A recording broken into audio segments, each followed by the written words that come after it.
Hi, it's Lisa Jacobs on behalf of Create Hype, and today I have Tracy Matthews of Flourish and Thrive. Hi, Tracy. Hi, Lisa. Thanks for having me. Thank you, and I'm so excited about what we're talking about today. Let me just start with a brief introduction. Tracy is an eco luxury jewelry designer specializing in bespoke engagement rings, wedding bands, and heirloom redesign. She loves to connect on a personal level with her clients, making the process of design intuitive and fun. Her passion for making the business of jewelry fun led her to found Flourish and Thrive Academy, an online community of jewelry designers who are changing the face of the jewelry industry. Along with her partner, Robin Kramer, she is dedicated to helping jewelry designers get their work on more of their raving fans and dream clients. And Tracy, I love it. I love your mission. I love your passion. I love what you and Robin put out in the world. I think it's absolutely fabulous for creative business owners. Thank you. But today we have you here for something very special that you're launching. We're really excited about it on Create Hype. Why don't you just get us started? We're going to be talking about your next course. And Yes. it's based on what you call the freedom method. So if you can Yes. tell us, what is the freedom method? What is it all about? And how does it allow you to create a business on your terms? Absolutely. Thanks for asking, Lisa. Well, the course is called Multiply Your Profits, and the Freedom Method is one of the modules in the course. And the Freedom Method is all about setting up your business in a way that gives you more time, more energy, and eventually more money, Woo, right? sounds good. You're working more efficiently.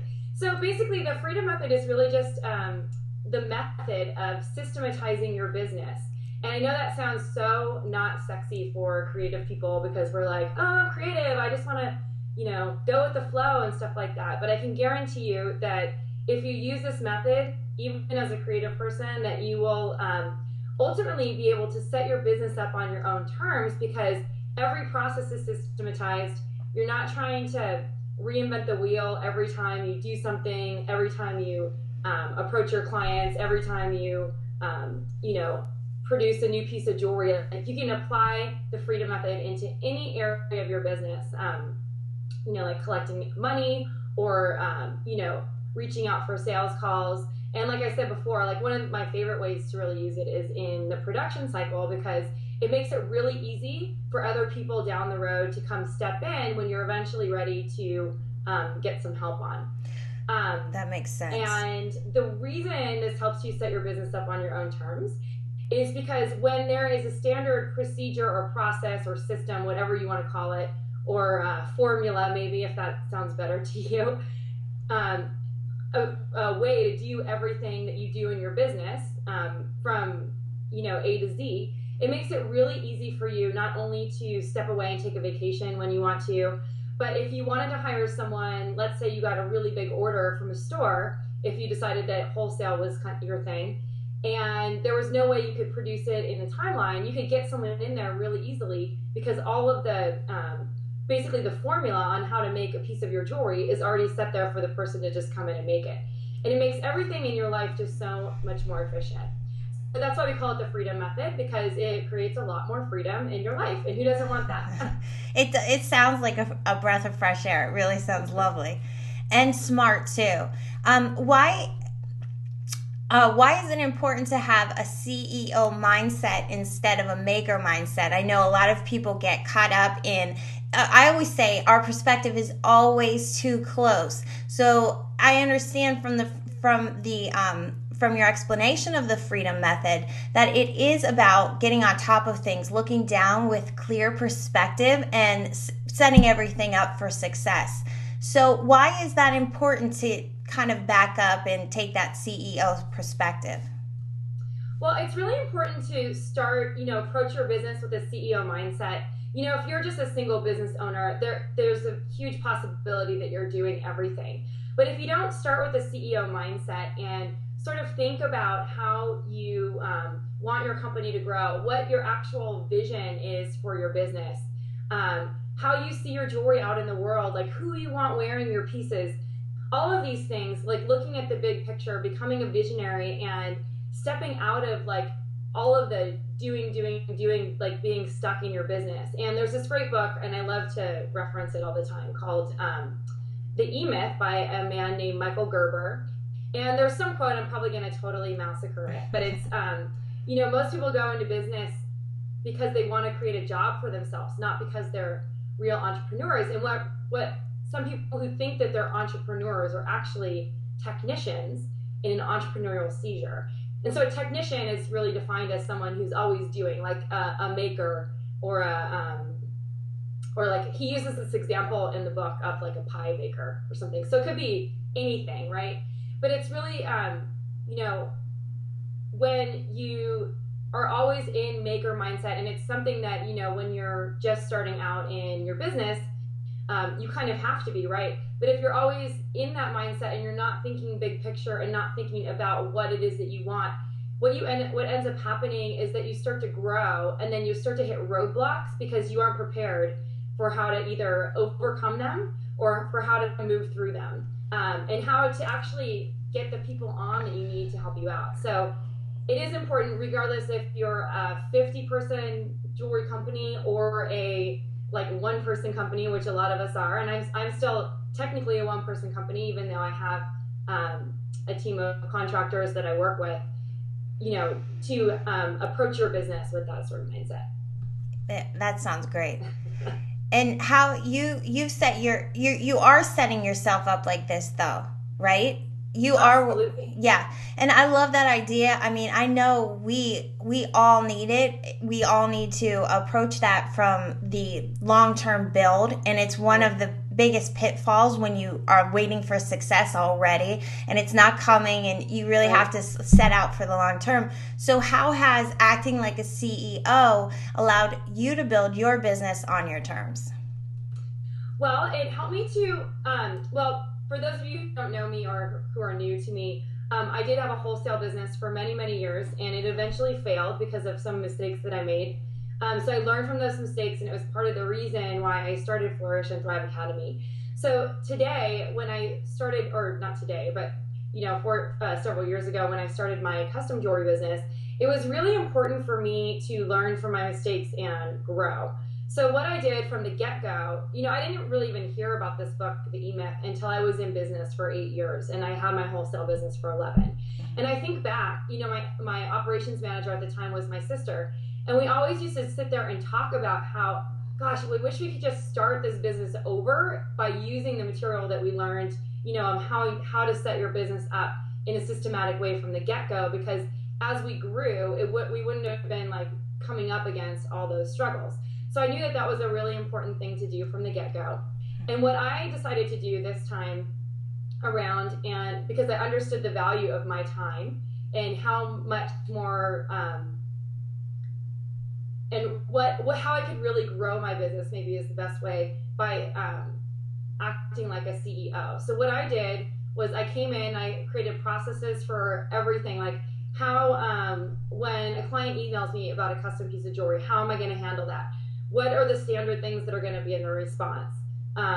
What happens if I don't hear from someone, but they say they're interested? So the follow-through process. Mm-hmm. What happens at the end of the process? How does that go down? And then in addition to that, my production is set up in a certain way so that I act as a designer, but then I have a whole team of people who actually produce the work for me, because I realized a long time ago that if I were to be sitting behind a bench all the time, I wouldn't, number one, be able to give as much value and service to my clients. But also, I realized that some people were just, quite frankly, a lot better at the actual making part of the jewelry, because I design fine jewelry, and there's a lot of technical precision that needs to go on that.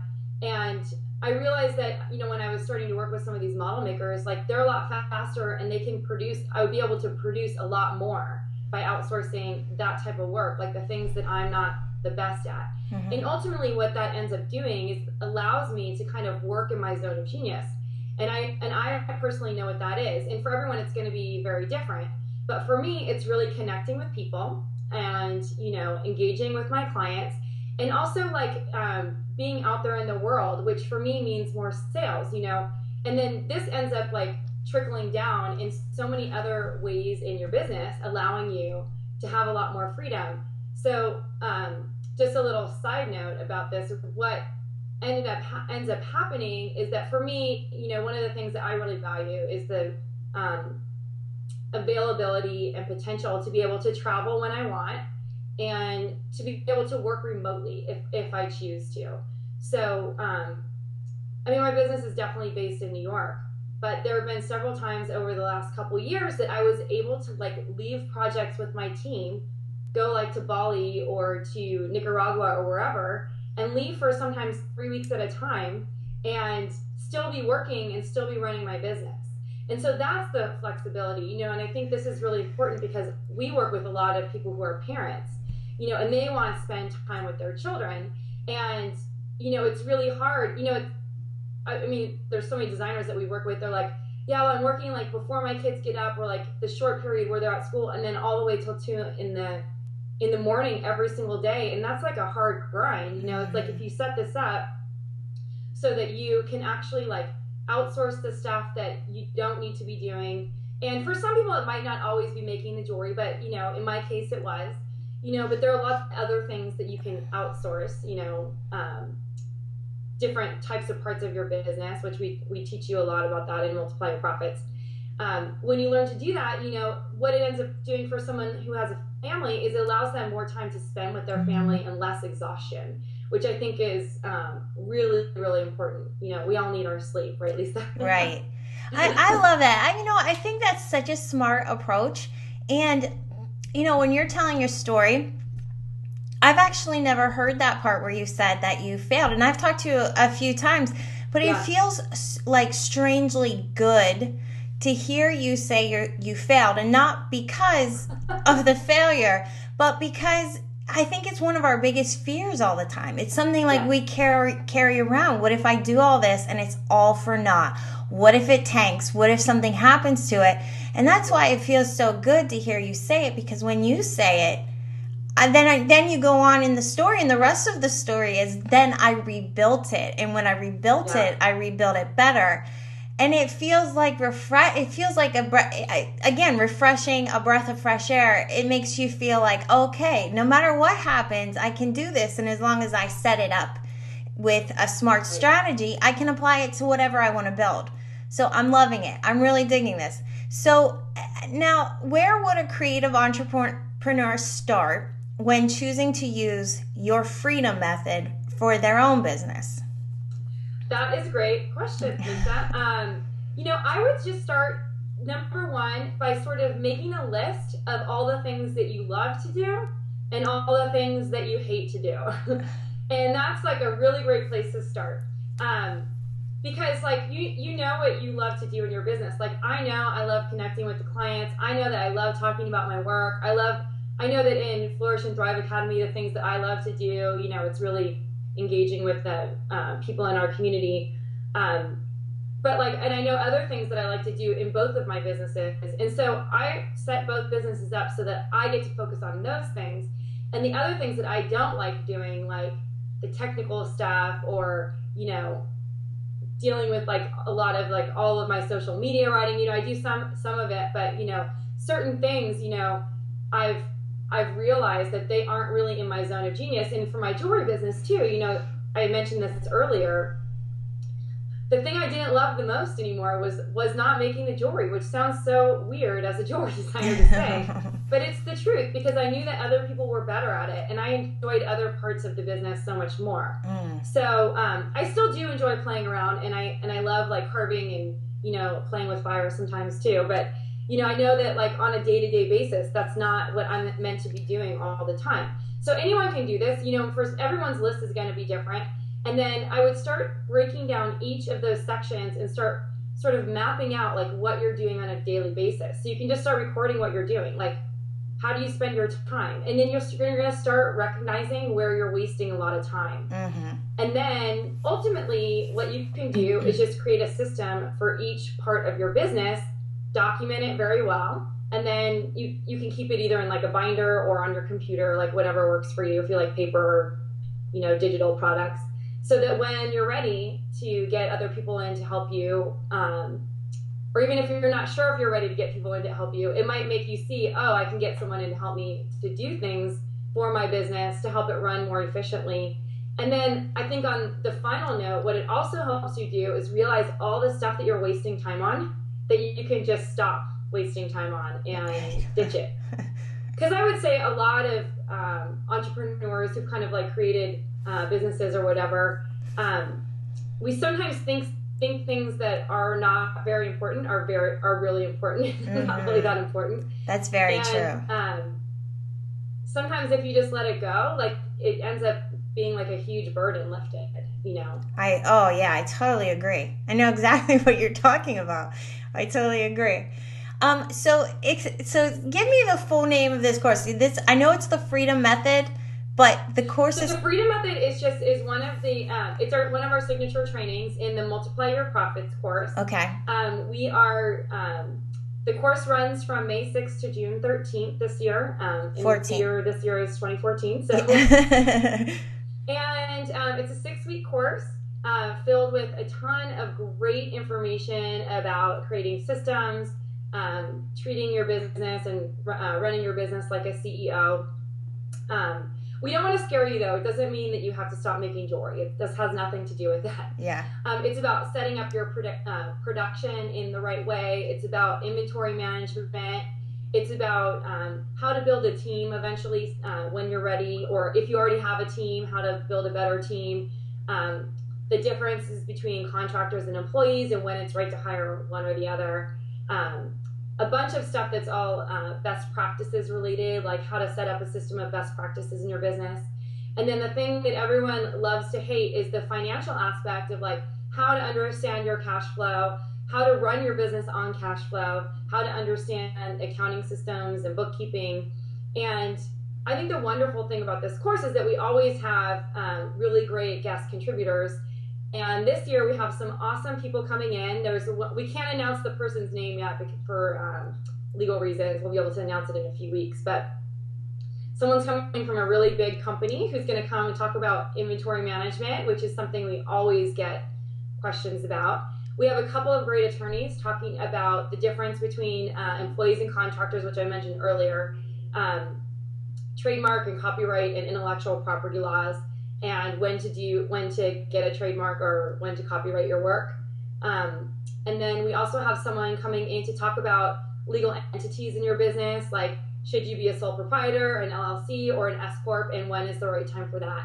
And then a bunch of other great trainings that we're just really excited about. And the one that most people are probably afraid of the most, that is my favorite, is really the cash flow training, because when I started to get a handle on this in my business and learning how to predict cash flow when it's going to be coming in. And this is really important, especially if you're ever thinking you want to sell to shops, because a lot of times the money doesn't come in right away, and you need to plan like 90 days in advance to be able to float an order, especially if you get an order with accounts that want net 30 terms or even longer terms like net 60. Yeah. I know like one catalog company that I worked with had net 60 terms for a long time, and we would have to plan, you know, how are we going to fund the order and then float the difference while we were waiting for the money to come in. Mm-hmm. And, you know, it's something that sounds so difficult to understand, but we make it really simple and super fun as usual, because Robin and I like to have fun. That sounds just extremely valuable, and I'm so excited about it. So I'm going to wrap this up. I'm asking everybody watching this to please check out the article on Create Hype that's going to go along with this. I'm going to do a rundown of some of the things they're offering. It'll click you over to Flourish and Thrive. It'll show you everything that the course is about. You probably have some testimonials and free questions that people answers for people. And so it's all going to have a free training series too. That's right. Yeah. So they're going to be offering free webinars and all kinds of things you can get involved with. And I just highly recommend this for business owners. It's going to be such valuable information. I want to thank you so much, Tracy, for being with me today and sharing this story. It's been, I really enjoyed every word you've had to say. So thank you so much. You are so adorable, Lisa. I always love talking to you. You're the best. Thanks for having me. Thank you. Yay.